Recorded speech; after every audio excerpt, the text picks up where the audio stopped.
네, 안녕하세요. 주도현입니다. 오늘 10월 14일 월요일이고요. 오늘도 리플 같이 한번 살펴보도록 하겠습니다. 오늘 영상에서는 이 리플 관련된 개별적인 소식, 당장 하루도 남지 않은 우리가 기대해 볼 수 있을 만한 이슈가 있어서 이 부분도 말씀드릴 거고요. 여러분이 궁금해하시는 소송 얘기도 같이 할 겁니다. 이 외에도 우리가 리플 관련된 호재 소식들이 있기 때문에 이런 부분 알아볼 거니까 여러분들께서는 오늘 영상 꼭 끝까지 시청해 주시고 그 전에 밑에 있는 구독과 좋아요 버튼도 한 번씩만 눌러주시면 제가 이렇게 영상 제작하는 데 큰 힘이 된다는 점 먼저 말씀드리고요. 추가로 영상 밑에 더보기란 클릭하시면 제가 이렇게 링크를 두 가지 남겨놨습니다. 현재 여러분께서 영상을 핸드폰으로 시청하고 계시다면 위에 있는 첫 번째 모바일 전용 링크 클릭하시면 되시고, 컴퓨터로 시청하고 계신 분들은 밑에 있는 PC 전용 링크를 클릭하시면 제가 운영하고 있는 무료 정보방, 무료 단체 카톡방에 입장하실 수 있으십니다. 들어오시면 오늘 영상에서 말씀드릴 내용들 뿐만 아니라 또 새롭게 나오는 뉴스들, 변수들 계속해서 나올 수 있겠죠.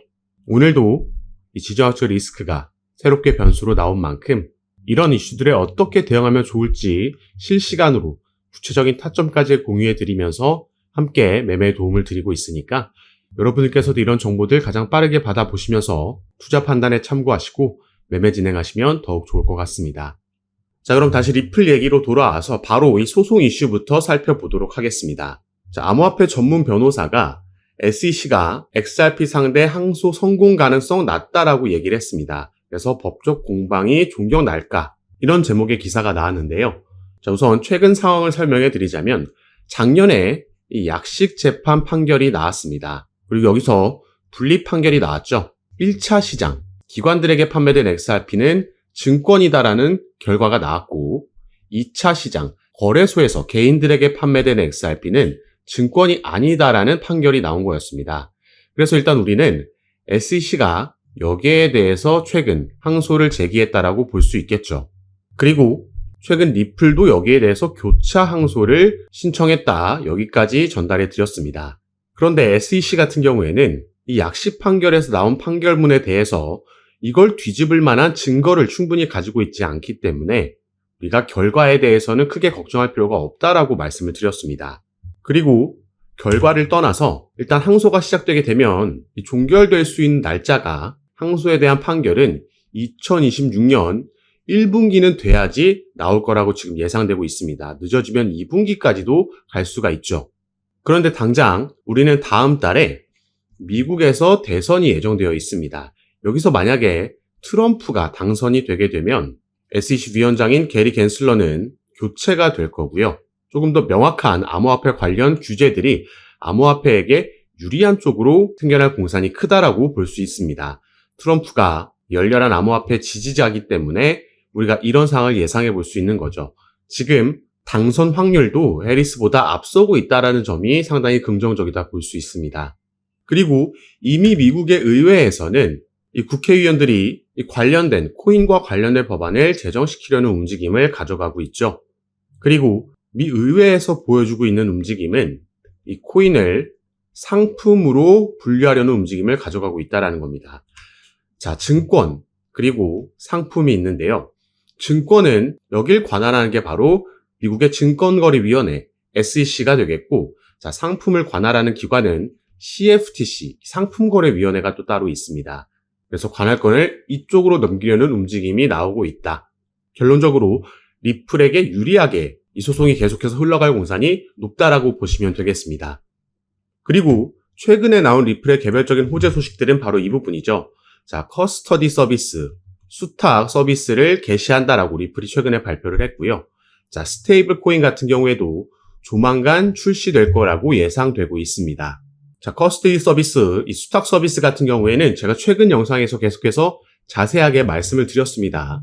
그래서 맨 처음에는 작년에 스위스 기반의 커스터디 업체 메타코를 인수했다. 무려 우리나라 돈으로 3천억 원이 넘는 돈을 주고 인수를 했다 말씀을 드렸고요. 그래서 나스닥이 또 이 뉴스가 발표됐을 때 이렇게 5개 광고에 축하 광고까지 게재했다. 그 이유는 나스닥도 이 수탁 서비스에 관심을 가지고 있고 뛰어들려는 준비를 하고 있었기 때문이다. 때문에 추후에는 그렇게 멀지 않은 미래에 나스닥과 리플이 또 연관되는 걸 우리가 기대해 볼 수 있다. 바로 리플의 나스닥 상장을 기대해 볼 수 있다 말씀을 드렸고요. 리플은 여기서 멈추지 않고 또 하나의 기관, 이 수탁 서비스 기관인 스탠다드 커스터디도 인수했다 말씀드렸습니다. 자, 그러면 리플이 왜 이런 큰 돈을 들여가면서 투자를 하면서 수탁 서비스를 준비했냐? 이 부분이 가장 중요한 포인트가 되겠는데요. 이 기사를 보시면요. 이 수탁 서비스를 출시했다라는 기사고 밑에 내용을 보시겠습니다. 자, 리플은 향후 점점 더 많은 실물 자산이 디지털 토큰으로 거래될 것으로 예상하고 커스터디 서비스 고객이 리플 레저를 사용해서 법정 화폐, 금과 석유 같은 상품, 부동산 등 실물 자산을 토큰화할 수 있도록 할 것이라고 밝혔죠. 자, 실물 자산 토큰화. 이게 가장 최근 핫하게 떠오르고 있는 리얼월드 에셋이라는 한 테마라고 보시면 되겠습니다. 실물 자산을 토큰화한다. 부동산까지도 토큰화하면서 우리가 이 앉은 자리에서 저 먼 미국에 있는 방 한 칸의 한 부분도 이렇게 거래할 수 있다는 거죠. 그리고 이 부분을 무려 블랙록도 관심을 가지면서 이 테마가 떠올랐던 겁니다. 자, 블랙록 세계 최대의 자산 운용사입니다. 자, 여기에 CEO인 레리 핑크라는 인물이 비트코인 이더리움 ETF, 이건 모든 자산 토큰화의 시작이라고 밝혔습니다.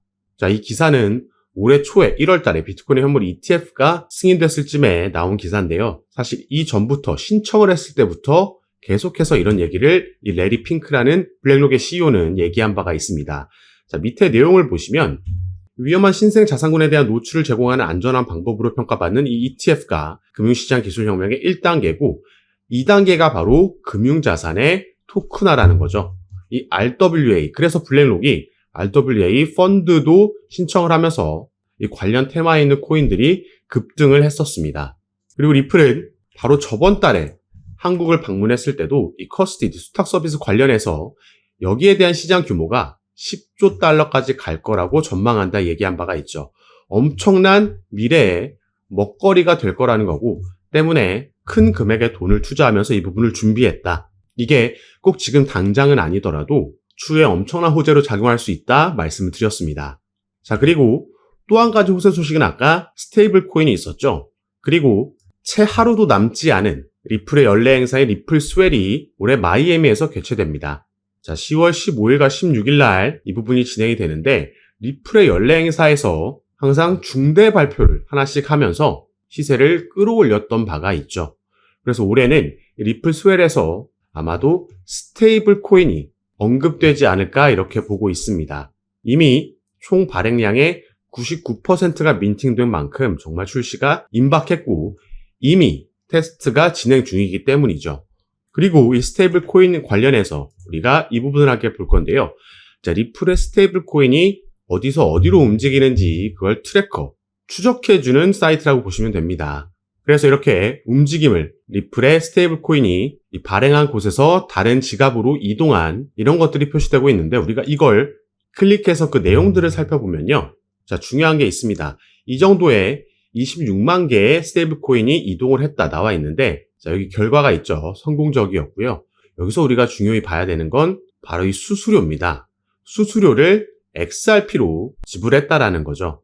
그래서 사실 스테이블 코인이 등장한다라고 했을 때 이게 당연히 호재 소식이었지만 한편으로는 리플 홀더들은 스테이블 코인이 XRP를 대체하는 거 아니냐라는 우려도 여전히 남아 있었죠.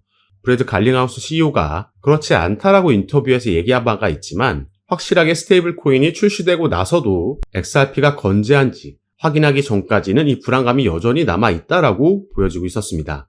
그런데 우리가 여기서 확인할 수가 있는 거죠.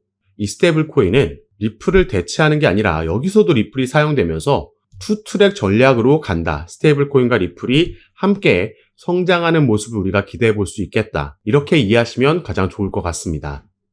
그래서 리플 같은 경우에는 최근에 큰 움직임을 가져가고 있지는 않지만 확실하게 이 지지라인은 뚫리지 않으면서 단단하게 지지라인을 다져가는 움직임을 가져가고 있는 거고요. 최근 데드 크로스가 나오긴 했지만 이런 약세 시그널에도 버텨주는 움직임을 가져가고 있다.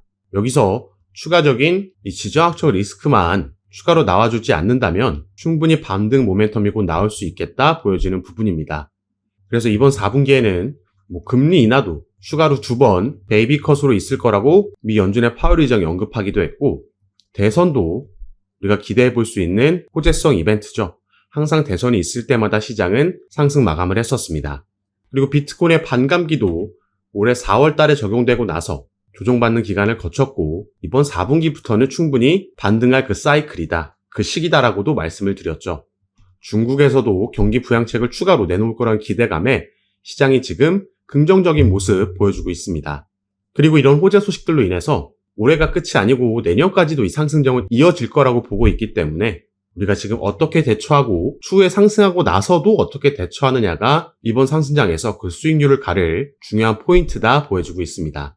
그런데 우리 개인 투자자분들께서는 아무래도 다들 본업이 있으시고 갑자기 내가 보유하고 있는 코인이 상승이 나오거나 하락이 나왔을 때 어떤 재료로 이런 움직임이 나오고 또 우리가 어떻게 대처해야 되는지 이런 부분에서 조금 뒤처질 수밖에 없고 그게 또 수익률을 가를 수밖에 없다라는 거죠. 그래서 이런 부분은 제가 아까 말씀드렸던 무료 카톡방에서 가장 빠르게 공유해드리고 있습니다.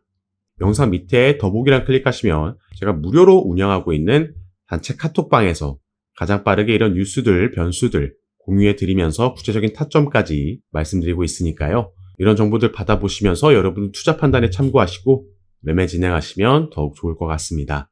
자, 그럼 오늘 영상도 끝까지 시청해 주셔서 너무 감사드리고 저는 다시 카톡방에서 여러분들 대응 도와드리고 상담 도와드리면서 찾아뵙도록 하겠습니다. 감사합니다.